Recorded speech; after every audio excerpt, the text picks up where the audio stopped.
The big reason I know that so many people report, through all the work I've been doing, is this feeling of feeling stuck. And I'm really excited because I want to share with you something that's taken me literally over 10 years to really develop a deeper understanding around how to figure some of these important things out, right? Things like, how do you find your passion? How do you discover what your unique calling is? And ultimately create that life that you really want for yourself. And I've been going into this, and it took me a long time, but I finally developed a deeper understanding of some of the things, and brain science has a lot to do with it, and that's what I'm going to be sharing here. So, as promised in the emails that you got, I promised that what we'll go over today is one, the single most important thing to know about the brain that will help you get unstuck and figure out your best next steps. The second thing that we'll talk about is 5 simple things you can do to neurohack your brain's superpowers on a moment-to-moment basis. And the third thing that I'm going to talk about is the easy hack that helps you discover your talents, find your passion, and transform your life into the one you want. So to tell you a little bit about myself, I'm Dr. Eugene K. Choi, that's my name, and I'm founder and CEO of a company, Destiny Hacks, where we use neuroscience to activate your brain superpowers. That's essentially what we do. And I'm a certified transformational mindset coach. I'm also a clinical pharmacist, and random things, I also happen to be an award-winning filmmaker. And the reason why some of you are here today are probably because you've seen some of my work. I've been fortunate enough to have my articles be featured on some of the top personal development platforms in the world. And that's kind of how you got connected with me. And everything I do at the end of the day is to help you do one thing. And that's to help you utilize the most powerful piece of technology in the world, which is your brain. There is so much untapped potential in your brain, and the only problem is it doesn't come with really a manual with how to use it, right? And that's the unfortunate part, is most people don't use it right as much as they should. And the answers are in there on how to create your best life ever. So this masterclass will go over some amazing things to get you started, to really start tapping into your brain's potential.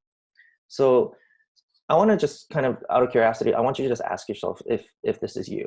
I'm curious if you've ever applied for a job, you get that job, and it's, turns out it's good, but it's not great. It wasn't really what you expected as you start working. The excitement starts to fade away, oh, this is a new job, this could be fun, this could be really great. But as you start working more and more, you start falling into that daily grind. You don't feel like you're growing, you're doing the same work every day over and over. And you find that certain, coworkers and managers are even getting on your nerves. And maybe some of you have even decided to start applying for a new job after that. You try to find that new opportunity, that new thing. Maybe it's this thing that I want to do, or maybe I should try to transition my job, and you start applying to new jobs. But then it starts happening again. You get the job, and you're excited about it, and you find out it's the same thing. There's just another new person that gets on your nerves. There's just another bad boss. And you're going into this, and it's just like, okay, it's like this cycle again. You're not growing. You don't feel like you're growing, and it just feels routine, and you feel stuck again. And it's like you're spinning your wheels. It's like no matter how hard you work, you still keep feeling stuck. It's like that saying, right? Even though you win the rat race, you're still a rat. So why are you feeling stuck? I mean, you got that fortune cookie that says, a plan you've been working on for a long time is beginning to take shape. And you're sitting there asking yourself, well, when will things finally take shape? It's like, no matter how hard I try, things aren't going the way I want it to. And the sad part is this is not an uncommon experience. And the truth of the matter is your environment is not helping you grow. And that's kind of what I wanted to go into here, is this is a big problem. 85% of workers worldwide reported hating their jobs when they were surveyed anonymously. That's a pretty big number. Most people don't like the work they do. And that's a big problem. And in the US alone, 1 in 6 Americans are on some sort of psychiatric medication. This is my pharmacy background speaking, I guess. But the most common prescribed drug was antidepressants. And the second most common prescribed drug was anti-anxiety meds. So if you think about that for a second, that's a pretty bad situation. There's something severely wrong when the majority of your time you're disengaged at work, and even worse, you're disengaged with your life. And it doesn't help that there's a lot of other things that's causing us stress from our environment as well, right? If you think about things like the news, for example, there's a lot of things that just stress us out. You hear about shootings, we hear about really bad politics, and unnecessary drama. If you're on social media, it's easy to fall into that trap of comparing yourself to other people's lives, even though everything they're putting out there on the internet isn't the whole picture, right? Everyone else is just as normal as we are. It could also be culture that's stressing us out, depending on the culture of whether that's your family or your friends. There might be certain standards you think you have to meet in order to fit in order to be with the tribe, with the group. And all that stress is doing one thing to your brain. And what it's doing is it's setting you up for failure. Your brain is getting programmed to set you up for failure for about 70% of the life. And that's pretty crazy. And I'm going to go into this a little bit more on this idea of why it's setting you up for 70% of your life for failure. I'm going to go into that a little bit more. But first, I want to ask here, because, why are you here? Right? Why did you show up? Why did you give me the time of day? Which I'm really grateful for that you're here. I have a feeling that you're here because there's a hidden potential inside of you that you haven't tapped into yet. You're experiencing the symptoms of that frustration of like I'm not growing. My environment's not helping me grow. I know there's something there, but I just can't figure it out yet. And I'm still trying to figure it out, right? It's like the way I like to describe it is like that moment in The Matrix, for those of you who have seen the movie Matrix, right? It's just like this awakening moment where you're realizing everything that you thought was life isn't really life. And there's so much more to life than you thought, right? So you're becoming disenchanted with the status quo. You're tired of it, right? You're tired of being in a job that's not helping you grow. You're tired of even friends and maybe even family who are always just talking about the same old things that get them nowhere. They're just the same every day. They don't have this desire to grow like you do. And that can feel a little suffocating. And you're feeling stuck without a clue to what to do next. It's like that experience. If you've ever seen a bunch of crabs in a jar, and that one crab tries to get out of that big bucket, the other crabs start bringing it down. That's what your environment feels like. Your friends want to stay the same. And all of that's happening, right? So that's kind of what's been going on for a lot of people. And we want to overcome a lot of problems that we're experiencing. We want to grow, but our environment is not cultivating the growth in our lives. And you end up feeling like this guy who's very overly dramatic, and you feel stuck. And I started doing more and more work to connect with more and more people that are experiencing this. And the main reason is because I've been there, right? I've been there myself growing up, and I grew up really poor. And one of the main reasons was because my father was very, very bad with his money. And just to give you an idea, he gambled my college savings away. And my parents were never around because of that, right? They were busy working. They were busy trying to make money and get by. My mom taught me how to cook instant noodles in the second grade, when I was in second grade, so I could cook myself dinner because my parents didn't come home until after around 8 p.m. at night. And that was my life growing up. There was a lot of good things too. I'm not trying to paint this really horrible, sad, sob story, but yeah. But to give you an idea, it was tough. I never got to put up a Christmas tree. I never got to have my own birthday party simply because they were busy working. My parents were busy working, and that's kind of what started my whole journey for the first half of my life. I thought the one thing that I should aspire to my whole life is to make money because my parents didn't have any of it. So I remember in the fifth grade for our yearbook, I was graduating elementary school. They wanted us to do this exercise where we complete the sentence, and the sentence started off with, in 15 years from now, I will be.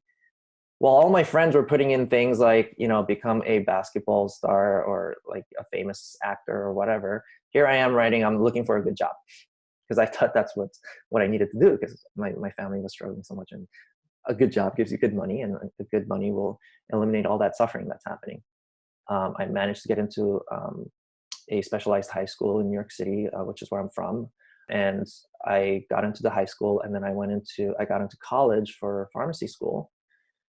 And somehow while I'm in pharmacy school, while I was working 3 other jobs and barely passing, my grades were barely passing. And I managed to get through, and I made it to graduation, and I got licensed. I became a doctor of pharmacy, and I managed to do that. So I managed to do that, and here I am there, and I became a pharmacist, and I got a nice hospital job. For those of you who don't know, pharmacists make a good living. I was making a 6-figure salary right out of graduation. So I had all that cool stuff. I had the good job. I had the nice sports car that I've been wanting ever since I was a teenager. I had a nice apartment with my wife, and it was great. But there came that point, that feeling. Like on paper, it looked successful, but internally, I still felt like that overly dramatic guy that was stuck. So I was working towards 3 years as a pharmacist, and I asked my wife. I was getting into filmmaking at the time, so I was asking my wife. I was dabbling in it. I was just like, "Hey, what do you think about moving to Los Angeles? Why don't we just pack our stuff and go?" She looked at me and she said, "Okay," because these three guys that left behind really prestigious jobs as well. One was like a director at the White House, and one was an entrepreneur, a Harvard med student, and the third guy was working at Bain as a financial consultant. They all had really good jobs, and they quit all of that to start this group where they make inspirational videos online on YouTube. And they invited me to be part of the team. So I said, okay. So, because I wanted to try something new and I was feeling stuck. I was like, hell, let's try this out. So this is kind of what it looked like. Literally, this was what that was our life of packed in a car. We packed all of this inside a car.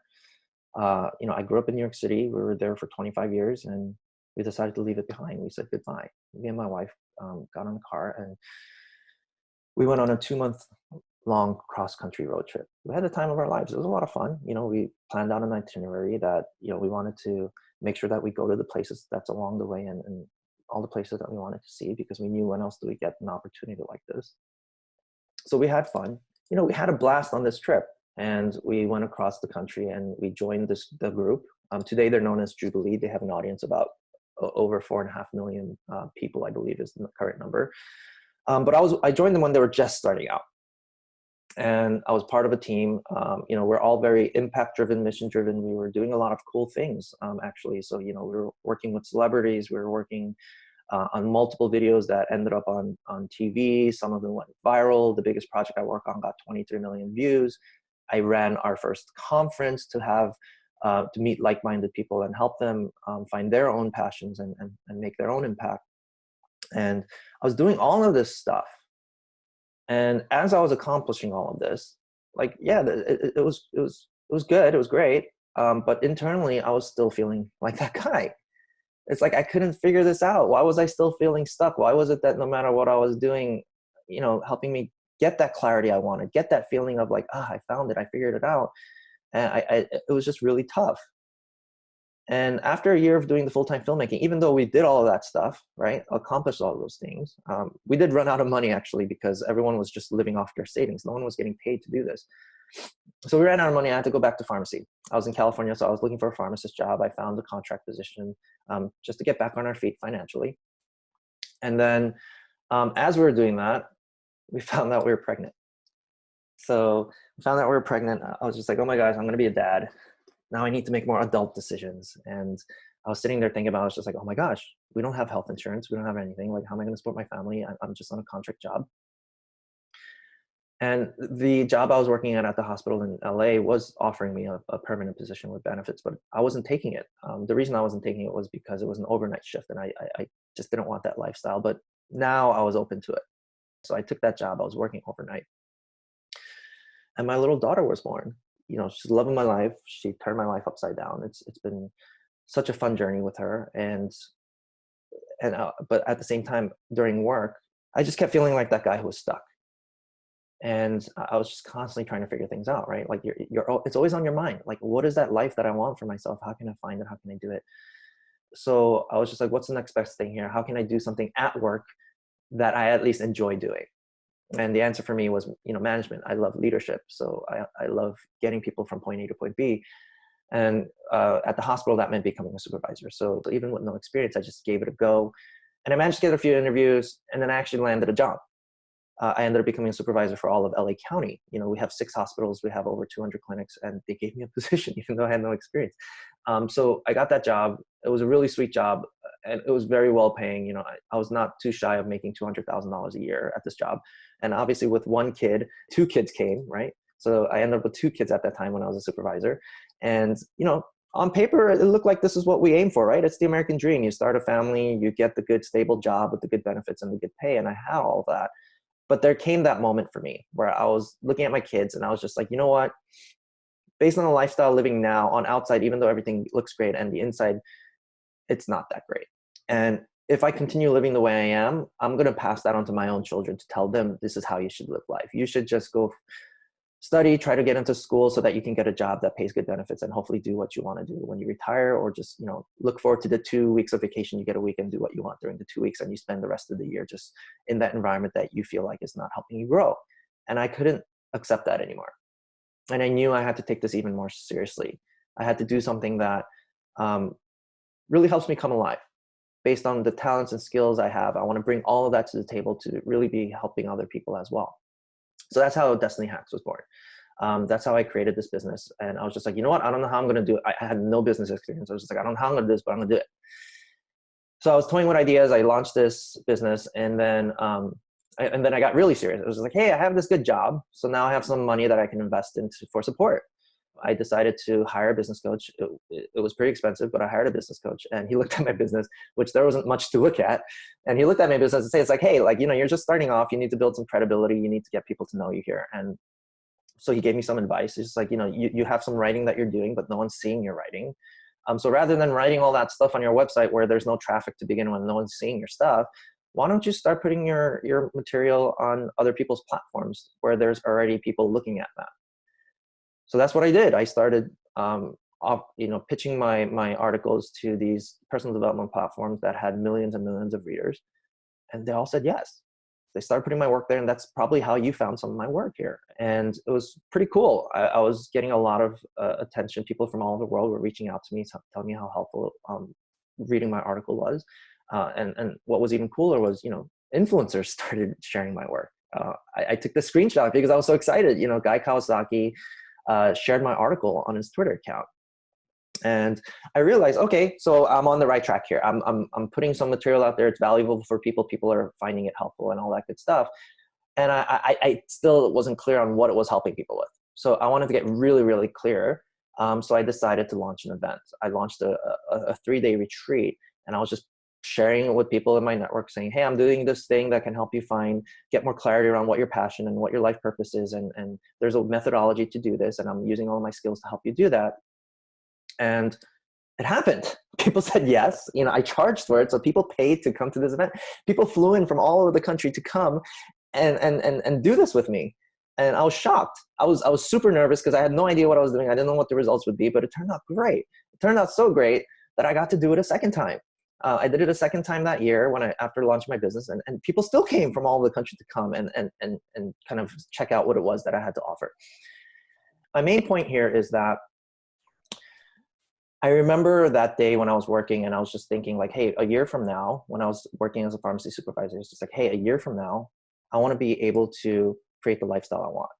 I want to be able to work a remote job, work from home, and be able to be in that position where I'm starting to create the lifestyle I wanted for myself, and helping other people doing the work that I love doing.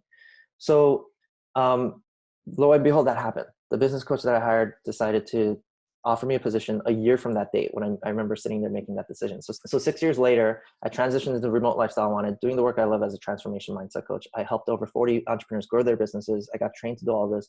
I even helped a few friends win an investment of $150,000 just recently. And I ran these 2 successful retreats, got all this views on my work. And here's what I want to share, is that this wasn't by accident. And what if I told you that there's a part of your brain that can help you get unstuck and powerfully create the life that you want? And that's probably why you're here today. And when this part of your brain is activated, it generates your best ideas. It helps you discover the answers to the tough questions you've been asking, and it helps you achieve phenomenal breakthroughs that get you unstuck, and it helps you operate at that peak state.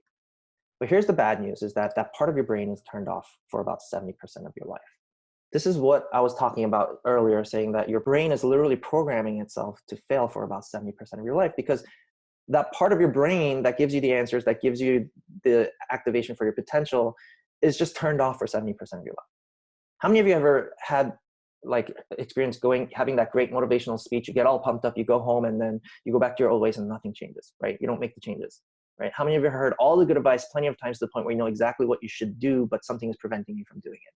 And there's so many experiences like this, right? You know what needs to be done in your life, but you just don't do it. And the truth of the matter is you don't do it because the programming in your brain is always winning. It's preventing you from doing the thing that you know that you should do. And the programming in your brain will always trump your knowledge. It'll always win because the program is just running, just like a computer runs, you're programmed to behave and operate a certain way.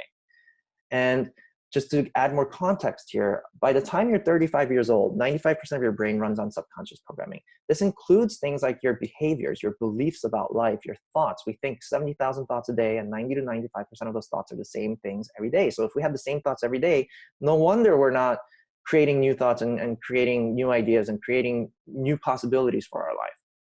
So what I'm going to go over today is I'm going to show you the most important first step to start reprogramming your brain so that it activates your superpowers on a moment-to-moment basis, and you hack your brain so you actually start doing the things you know will help you get the result that you want. So the disclaimer I want to say here is, neurohacking gets mixed in with things like using certain chemicals, right? There's something called microdosing where you take a very small amount of a psychedelic and you put it in to kind of alter your brain state. But for the purposes of the work I do, I focus solely on how to use your own mind to do the actual neurohacking using science-backed methodologies. So that's what I'm going to go into here. And the first big principle here to know is that you are only in two states at any given time. Your brain is only in two states. It's one or the other. Everything stems on this one principle. If you understand this principle, then you'll be in a good place. You're setting yourself up for success here. This is it. This is the one principle. If you know this will start your journey of finding more solutions, finding all of the things that you've been looking for, solving all the problems you've been trying to solve. And that's what we'll get. And these two states that I'm talking about is this. It's a survival state or an executive state. I'm going to go into this. We're going to talk more about this. And what's important to know here is that you're only in one or the other. You can't be in both states at the same time. So let's talk about the survival state real quick. So this is your survival state. What it is, there's this small part of your brain called the amygdala, and then it activates your survival state when you're in fear. Fear triggers the survival state. And when you're in your survival state, you're literally just in this reactive state. You're literally not thinking, right? So imagine you're going out for a walk, and then there's a tiger that you run into. You come face to face with a tiger. Just imagine what's happening in your body, in your mind. You're not sitting there thinking, oh my God, you're reacting now. You're going to either run, it's a fight, flight, freeze response, right? You're going to try to defend yourself, you're going to run away, or, one defense mechanism now is for humans is freeze, right? You just kind of stay frozen in fear. And it's because you're in your survival state, you're just reacting. And physiologically in life-threatening situations, this is useful because if you're sitting there thinking too much, that tiger is going to kill you. So you don't have time to think, you just need to react. You need to protect yourself. So this applies not just for physical survival, but it also applies for your emotional survival, how we behave. And this is when things become a problem. The part is that this survival state is actually not useful in emotional survival, because what it does is it keeps misinterpreting your experience as a life-threatening situation. And it's what ultimately prevents you from creating that life for yourself that you want, right? So when you're in the survival state, that's the thing to know, is you're in this fight, flight, freeze state, and you're cutting yourself off from being in that executive state, which is where all of your superpowers come from. So let's go over fight, flight, freeze real quick. So I want you to be aware of what happens in your survival state. So think about this. A fight reaction when you're in survival state is things like when you get defensive. Maybe your friend said something offensive to you, so it hurt your feelings and offended you, and now you're getting into this argument, and it becomes this attack and defend conversation, and everyone knows how that ends up, right? In a fight, flight, freeze, in a fight conversation where it's just an argument.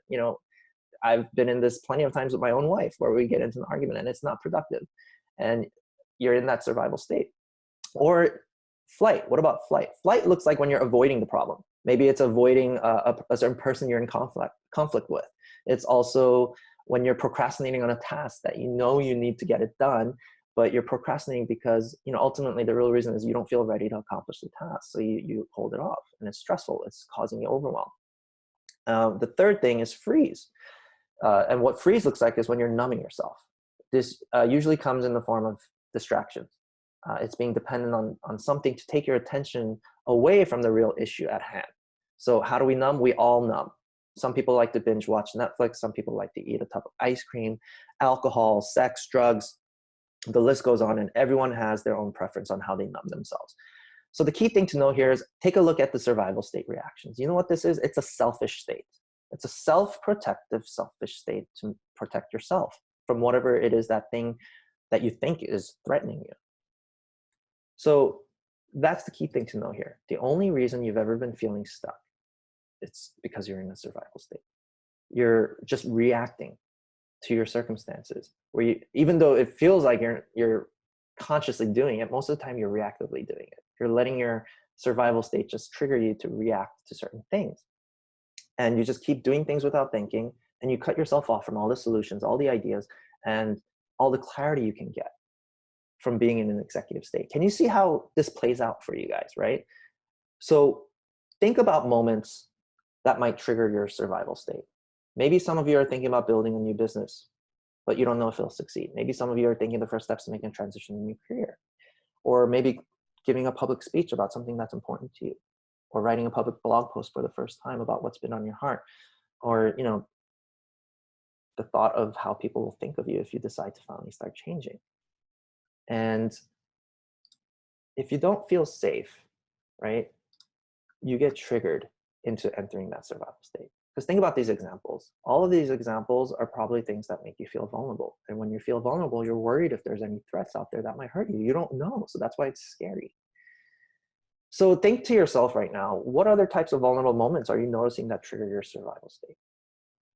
And when you think about these moments, how do you like to protect yourself? Do you like to go with fight, flight, or freeze?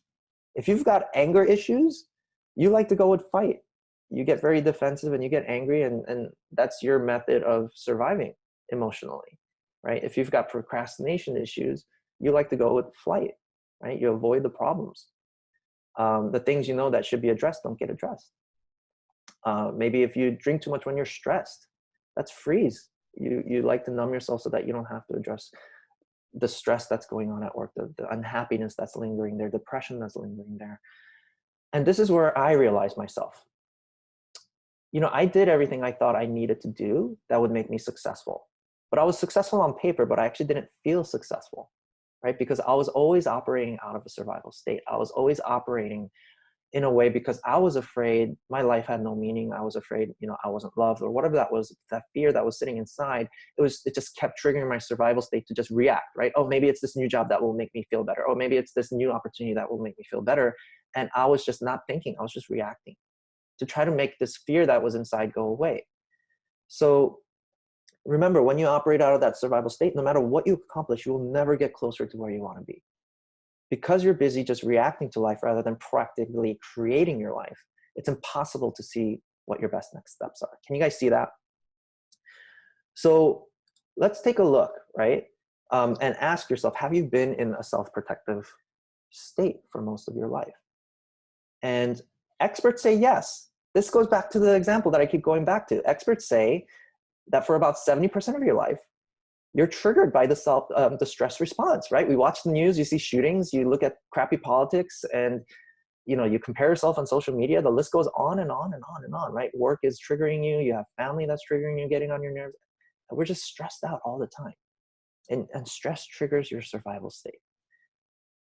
So think about this for a second.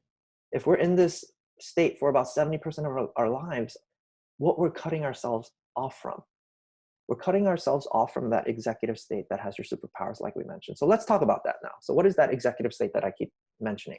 It's the part of your brain that activates that your executive state is known as the prefrontal cortex. It's right behind your forehead. And basically the thing to know about this, without going too much into like the biology of it, is when you're in your executive state, it gives you the ability to stay calm, think clearly, and make great decisions, right? So let's talk about that a little bit more. Being in an executive state activates the following functions in your brain. There's a lot of functions in this part of your brain. There's critical thinking skills. You have executive function, which is the ability to make good decisions. It's where your creativity comes from. It's where your ability to focus comes from. It's your ability for emotional regulation, right? So if you're in a moment where you're afraid, you think it's the end of the world, and an emotional survival situation, this part of your brain is the part that's just like, hey, calm down. It's not as bad as you think it is, right? And you actually calm down. And one really important thing this part of your brain does is empathy. It's your ability to connect with other people. So the thing to know is this: when you're operating out of your survival state, this was a big breakthrough for me, and a realization was, if I'm constantly in a survival state, even after I have a family, you know who the focus is on? Even though I'm saying I'm doing this for my family, I'm really doing it for myself if I'm operating out of a survival state. It's totally selfish. You're not capable of empathy. You're not capable of connecting with other people when you're in a survival state. So that's what I realized here. Is just like, okay, we need to be in an executive state on a more moment-to-moment basis. So that's kind of what I was getting out of it. So some things you might have experienced as a result of being in an executive state. Everyone has the experiences, right? You're not always 100% in survival. It's when you have that aha moment where you achieve the personal breakthrough. It's being in a state of flow, right? Where you're losing track of time. You're just really engaged in the task. It's what gives you the ability to solve difficult problems. It's what gives you that clarity where you're finally able to connect the dots and see what direction you want to bring your life in. It's also when you feel this feeling of deep personal connection with someone that you love. This all comes from being in an executive state, because that last one is because of the empathy. You're able to connect with someone.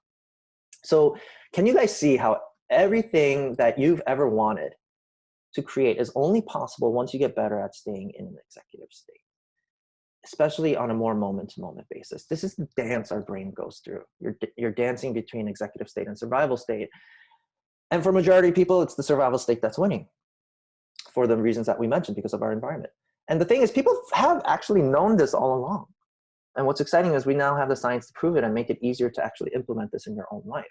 Albert Einstein said the most important decision we make is whether we believe we live in a friendly or hostile universe. Think about this. If you live in a friendly universe, what state are you in? You're in an executive state. You're not feeling a threat. You feel safe. So you can turn on your executive state. Whereas if you're living in a hostile universe where there's a lot of threat out there, people are trying to take your money or take your house or whatever, like take all of this stuff from you, you're living in a hostile universe. And when you're in a hostile universe, what part of your brain does that trigger? It triggers your amygdala, the fear part of your brain, and you enter into a survival state. And think about all the other things you hear about success in terms of the advice. For those of you familiar with Carol Dweck's work on mindset, she coined the terms growth mindset versus fixed mindset. Growth mindset is this idea that you haven't learned everything. There's still so much room to learn and always to learn. That's an executive state kind of mindset. Versus a fixed mindset, which is, I already know everything. I don't need to learn anything else. There's nothing more to learn here. I know everything. That's a reflection of your ego, actually, and you're trying to protect your ego, which is an indication that you're in a survival state. Because for whatever reason, you might feel threatened that not knowing something means that you're weak or you're not smart or whatever. So that's a threat to your emotional survival. So you're stuck in that survival state. So to protect your ego, you're convincing yourself, I already know everything. There's nothing to learn. And then if you've heard of the phrase, abundance mindset versus scarcity mindset, think about that. It's abundance mindset is I have everything I need. Some people like to say things like, the universe provides everything I have, or, God provides everything I need. I have everything I want. This is an amazing mindset to have, because that's what turns on your executive state, because you feel safe. You have everything you need. You're not a threat here, versus a scarcity mindset, right? I don't have enough time. I don't have enough money. I don't have enough this, and it triggers your survival state, and that's what keeps you stuck in the survival state. This is kind of where I if you think about that example of why, if you ever heard the saying that poor people are poor because they don't work hard enough, that's actually not true. Poor people stay poor because they're stuck in that survival mindset. Their environment is triggering them. Think about it. Not having enough money provides the rent, provides the food. It literally helps you survive. So when you don't have enough of it, what part of your brain gets triggered? It's a survival mindset. And when they don't have the ability to sit down and get back into their executive mind state and really, really figure out, how am I going to get myself out of this situation? Because their environment is constantly triggering that survival state. So think about selfish states versus selfless states, right? Selfish is survival, selfless is executive. All of this comes down to that survival state or the executive state. So how do you activate your executive state, especially when fear kicks in? It's easier said than done, right? So all of the work I do is to help you activate that executive state on a more moment-to-moment basis. And there's a lot of great information out there and a whole bunch of personal development gurus out there, but I want to strip out all the, what I call like the woo, right? There's nothing against the woo, right? Being woo-woo and all that. And I actually, there's a lot of truth to it, but I'm going to strip this down from a scientific perspective, right? I'm going to show you the science behind all this. So the first thing to know about activating your executive state is simply awareness, okay? The first and foremost thing is awareness. So think about this. When someone points out to you the chunk of broccoli that you have between your teeth, you now have the power to do something about it and actually remove that, right? If you weren't aware of it, it's just going to stay there. The same applies with being in a survival state. If you don't even notice you're in a survival state, you're going to continue to operate from a survival state. So the more awareness you bring to yourself when you're in a survival state, the more now you have the power to change it if you wanted to. Okay. So this is where the training is going to happen real quick, right? So executive state training is going to be learn the emotions involved with survival state versus executive state. Let's start the training.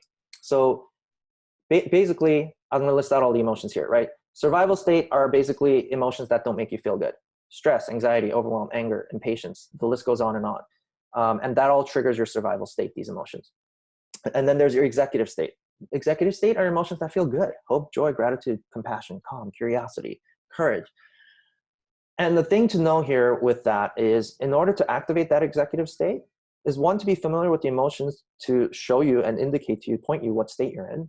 But it's also important to label them, right? In psychology, it's called a strategy called name it to tame it.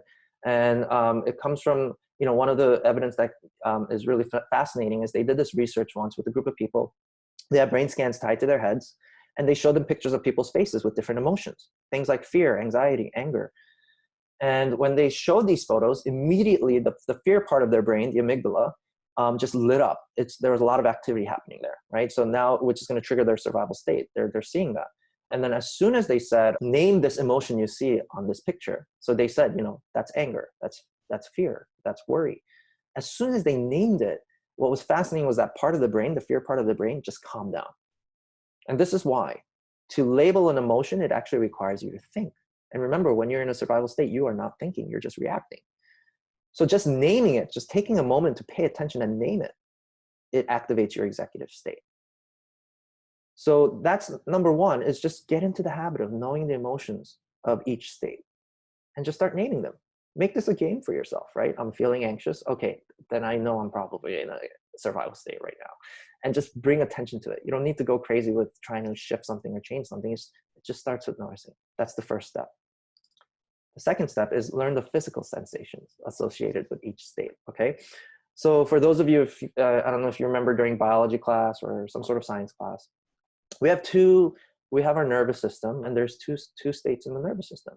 You have your parasympathetic nervous system and you have your sympathetic nervous system. So the short story of it is, your parasympathetic nervous system is viewed as the brakes of your nervous system. It's what slows you down, right? It slows your heartbeat. It constricts your bronchi, so you're able to get more, you're more calm, right? Your digestion system is digesting food. And then your sympathetic nervous system is viewed as the accelerator. This is kind of when you're trying to protect yourself. This is when fight flight happens, right? Your pupils dilate, your heart's beating faster to get more oxygen in your system. Your bronchi in your lungs are dilated so that you're able to get more oxygen in your system, because there's a threat out there that you need to protect yourself from. Your digestive system slows down because this is not a time to be digesting food, especially if there's a threat out there. And that's kind of what's happening physically. So think about this. Your executive state is the parasympathetic, right? It's what's known as a rest and digest state. This is where recovery is happening. Your body's at homeostasis. Your body is recovering and it's in a good state. Whereas survival state is your body literally thinks that it's going to die. It needs to protect you from something. So that's where you enter into that fight or flight. So stress triggers that survival state. So here's an example of some fascinating things that happen. So for example, there's plenty of case studies where there's these busy professional women that want to get pregnant, but they're just not getting pregnant. And they're stressed out. But it's that stress that's causing them to not get pregnant, right? Because their body thinks there's a threat out there and they think their life is in danger. And when your life is in danger, is it a time to be making a baby? No, it's not. So that's why they're not getting pregnant. So as soon as the clinician shows them how to relax and get back into the parasympathetic nervous system to rest and digest, they get pregnant just like that. The same thing happens for, high performance athletes. They have the skill to activate their executive state so that their body is in recovery, rather than expending all this energy thinking it needs to protect itself from something. So I want you to imagine for a second, think about a deer that's out in the woods, just going about its day. We'll say it's in its executive state. It's just going about its day, it's eating. And then a tiger shows up.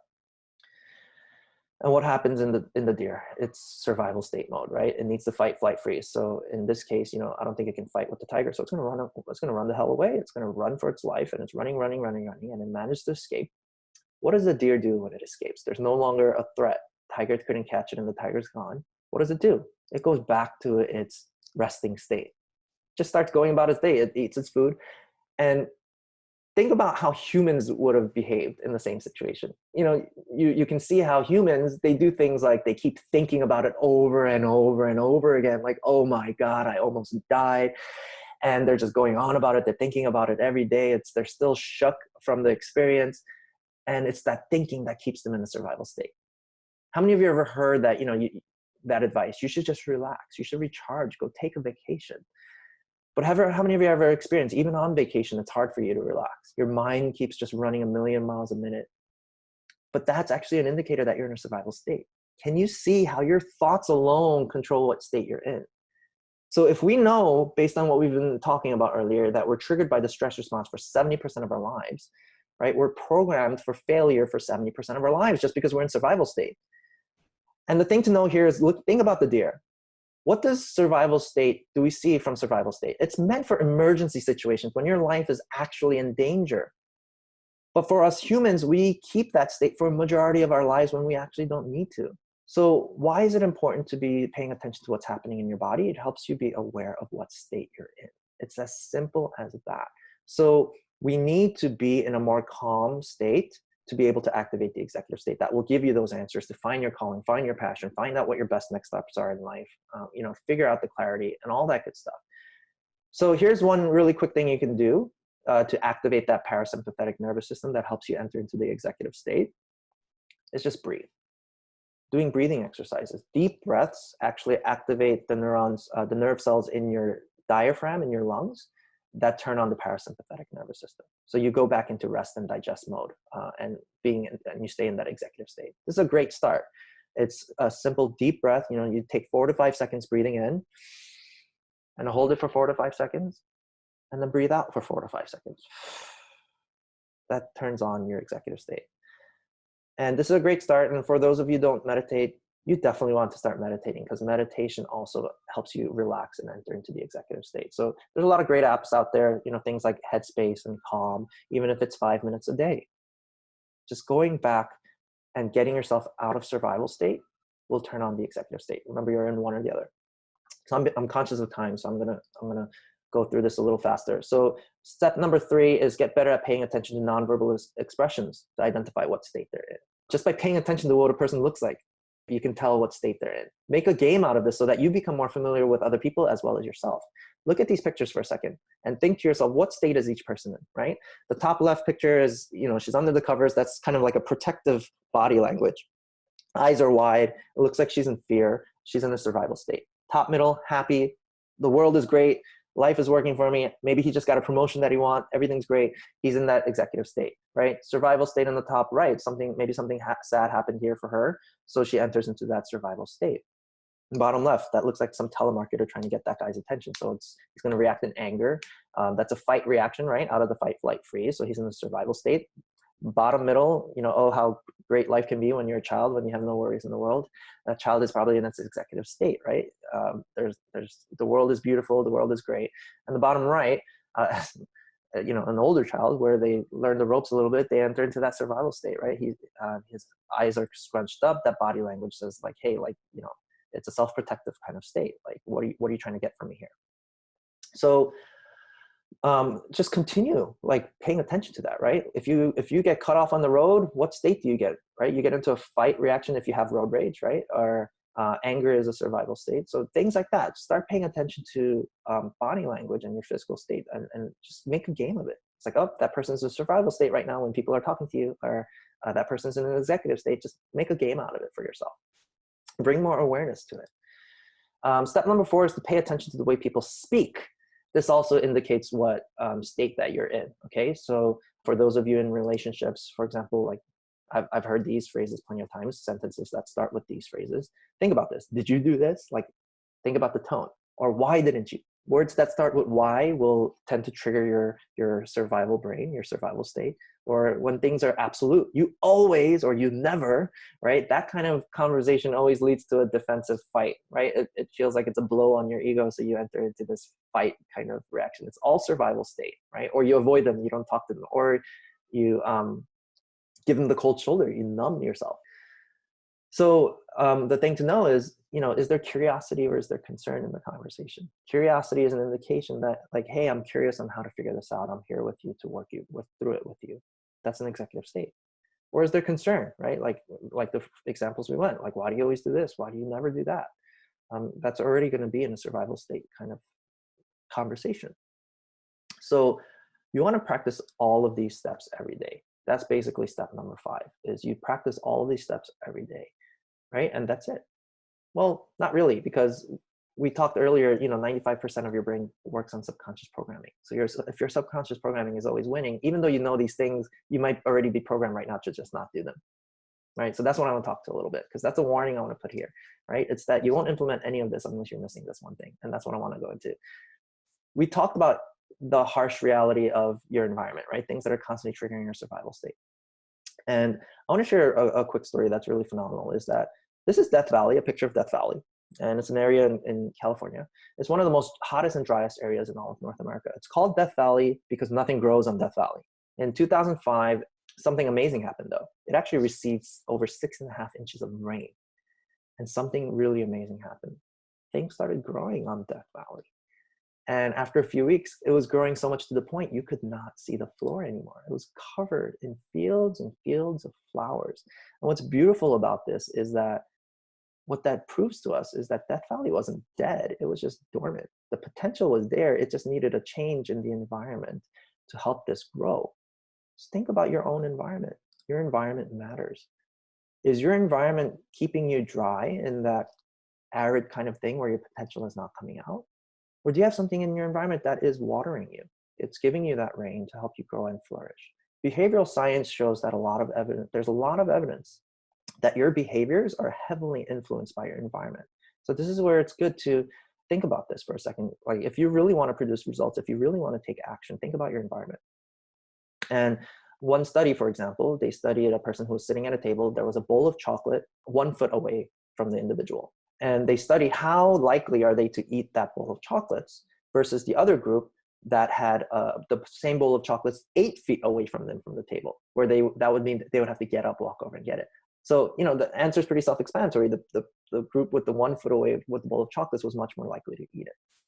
So the point here is, it's the easiest first step for you to take is to start changing up your environment. Think about all the things that make you feel unsafe and trigger your survival state, whether that's things like the news or social media or culture or friends in your life or family in your life or your work life that's keeping you in that survival state.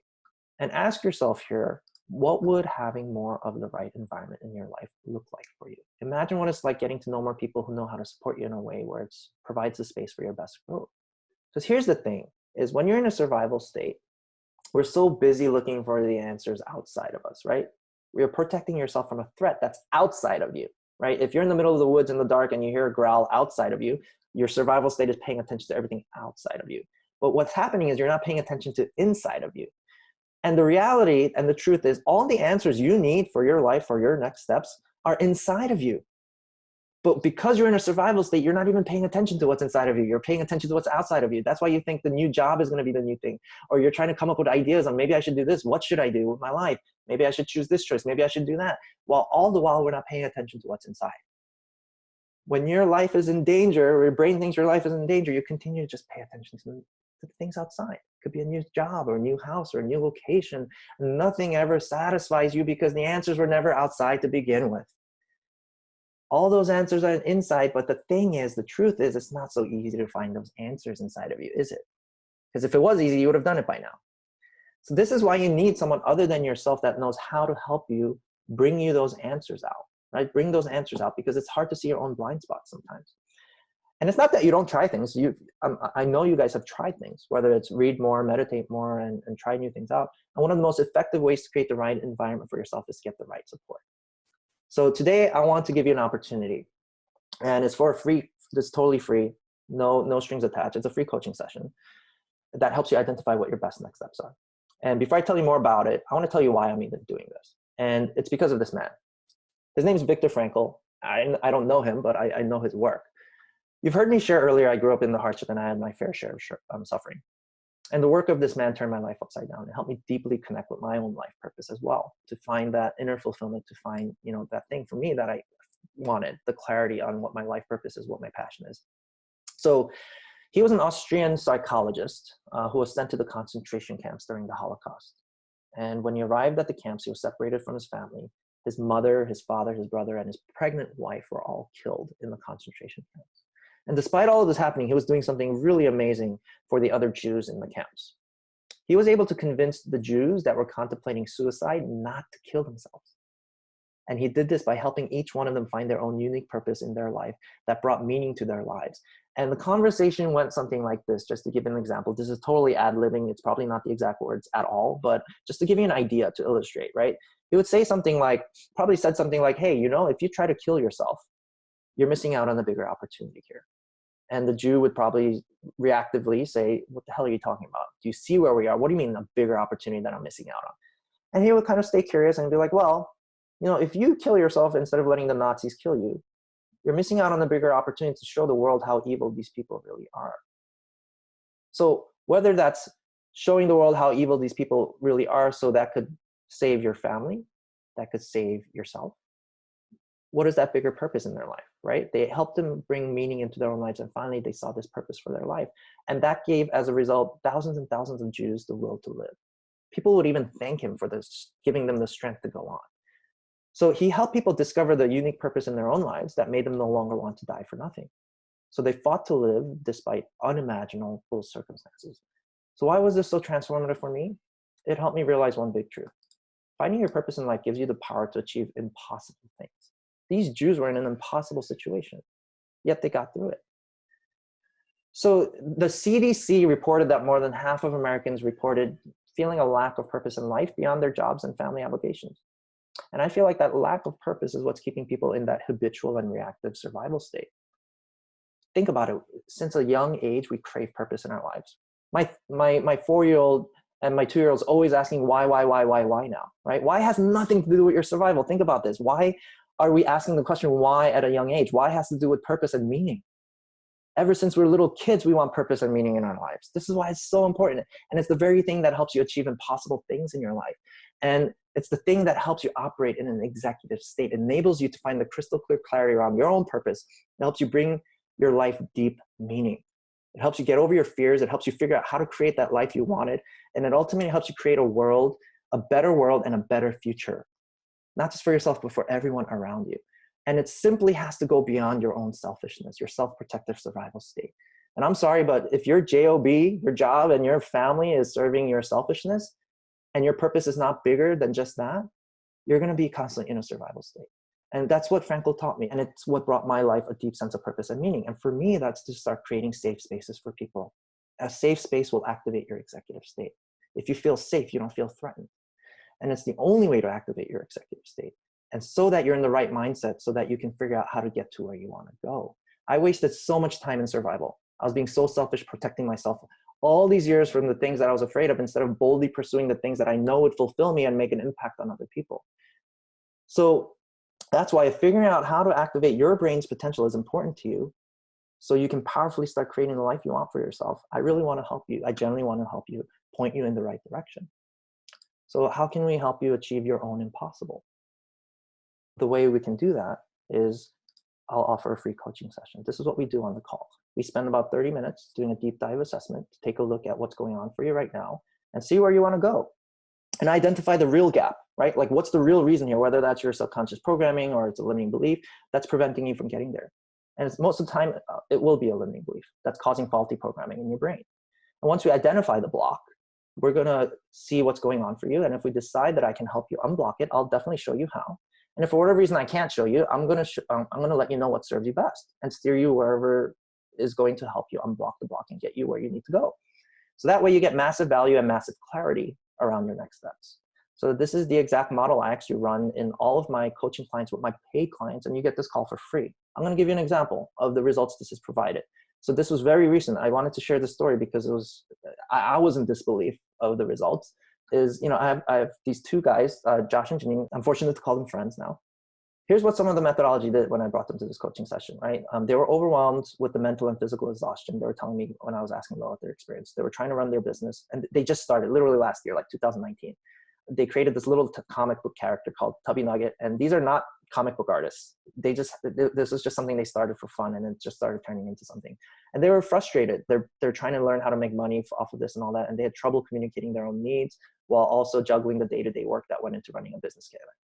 So we dove deeper and we went into the core issues to see what was actually blocking them, what was the real problem. And they told me what it revealed, our sessions revealed, was that all of the frustration was a byproduct of the fear of failing each other. They were afraid of failing each other. So we made it a priority to continue diving deep into this and digging into it. And what they were struggling with on the inside, right? We're not focusing on the outside anymore about what should I do as a strategy for my business. We're trying to see what's going on the inside so that we can continue using our executive states to start reprogramming some of the things that's not serving them. So they confronted their fears. We did some mindset work, reinforced their positive mindset that helped them get clear on what better solutions they have for their business. And they had a lot less stress. They were feeling a lot better. They weren't feeling overwhelmed anymore. They saw a change in their productivity, and they began to focus on healthier approaches, with each other before and after work as well. And they were able to boost their sales this past winter. And they were getting a lot more sales for their product during the Thanksgiving and Christmas season. And we worked on a couple of things together there. And then what was really crazy was they were able to land a first big time investor.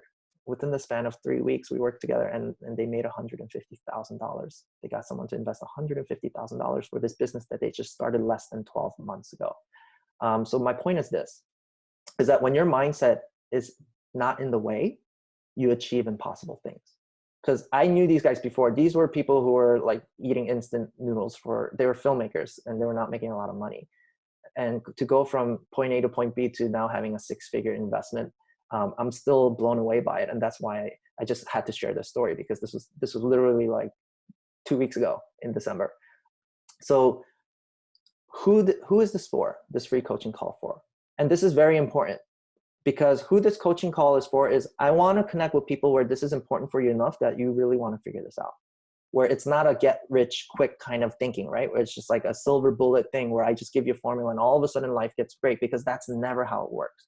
So who this is for is if you're committed to doing the work, to develop your neurohacking skills, to stay in an executive state on a more moment-to-moment basis. I want to give you all of this for free in that one call. You must be willing to look at what's not working for you and allow us to help you find a solution, right? Like what's really not working here, right? What you think is the problem might not actually be the problem. And you need to have a willingness to be able to just look at that and consider it. And you also need to be willing to bring your curiosity to the conversation. Otherwise, if you're coming into the conversation with a survival state where it's, fight, flight, freeze, then we're going to spend way too much time on the conversation just trying to shift you out of the survival state. And we're not even going to be having a conversation in your executive state, if that makes sense. So that's kind of what I want to offer to you. And to book your call, it's a link here. It's going to bring you to a calendar. You can click it and then you can book a time. I've cleared my schedule, little blocks of my schedule throughout the month to get on a call with you. And for those of you who are on the fence about this, right? Like, is this right for me? Is this not right for me? There's no risk here. I'm not making you sign any contract. I'm not making you make some sort of deposit. It really is to just get to know you a little bit and see if what I can help you with is a fit, right? And you'll get a ton of value out of this, and knowing exactly what your next steps are. We're going to identify what the problem is, and I'm going to point you in the right direction. So for those of you who are still on the fence, I want to share this quote with you. Marianne Radmacher came with this quote that became very viral. Like people were posting it up when 9/11 happened all over the country. And I was really fortunate to have had an opportunity to work with her as her coach. And she said, courage doesn't always roar. Sometimes courage is the little voice at the end of the day that says, I'll try again tomorrow. So this got me thinking, what is courage? And if you think about it, it's not that epic moment you see in the movies, right? Like where like you see the Avengers on the battlefield and all the villains are there ready to try to rip them apart. But if you think about it, being there is not what took courage, because you're already too committed by then, right? Like if you're face to face with the obstacle, if you're hanging off a cliff in that climax in the movie, you're already way too invested. What other choice do you have right now except to keep going forward? Like there's no turning back at that point. You're already put yourself in that position. So this quote got me thinking about it. Real courage comes from those quiet moments, the quiet moments where you make the actual conscious decision, where you make the quiet conscious decision to pack your bags and go on your adventure. The quiet decision, you decide, I'm going to do something different today. And I have this painting in my office to remind me about courage. It's Mulan. For those of you who have seen Mulan, it's one of my favorite movies. This encourages me every day to, in my quiet moments, even the boring ones, to remember courage simply comes from making the decision. The decision to keep going, the decision to keep trying, the decision to keep opening up and loving even though I've been hurt. And if you're on the fence, I want to encourage you to make that decision today. Not tomorrow, not the day after, right now. Make the decision today. If not connect with me, then at least connect with someone you know will hold that safe space for you to continue activating your potential. Because it's in that quiet moment, right? This painting was that quiet moment she decided, I'm going to go out there on behalf of my father so that he doesn't have to risk his life. And it wasn't this epic moment. It was this quiet moment. She was cutting her hair. And it was that quiet moment that this is where courage comes from. It's in those quiet moments you make the decision. So I highly encourage you, book a call today. And just to recap, these are the 3 things that we went over. Single most important thing to know about the brain that will get you unstuck is to understand the executive state versus the survival state. 5 simple things you can do. Learn the emotions involved. Get familiar. Just bring awareness to all of these things. Learn the physical symptoms that are involved with the survival state versus executive state. Pay attention to people's nonverbal language. Pay attention to people's words, your own words, the words in your own thinking. And implement all of those things on a daily basis. And the easy hack that helps you discover your talents, find your passion, and transform the life you want is support. Finding the right environment. Change your environment. If you don't have the support in your life right now, this is why I want to offer you that support, just to get started. So thank you everyone so much again for your time. I really, really appreciate it. If you want to schedule something, let me know. If you have any questions or anything you want to follow up with, I'm here for that. I will go ahead and end the call. Thank you so much everyone for being here. I appreciate it. And I'll talk to everyone soon. Bye, everyone. Take care.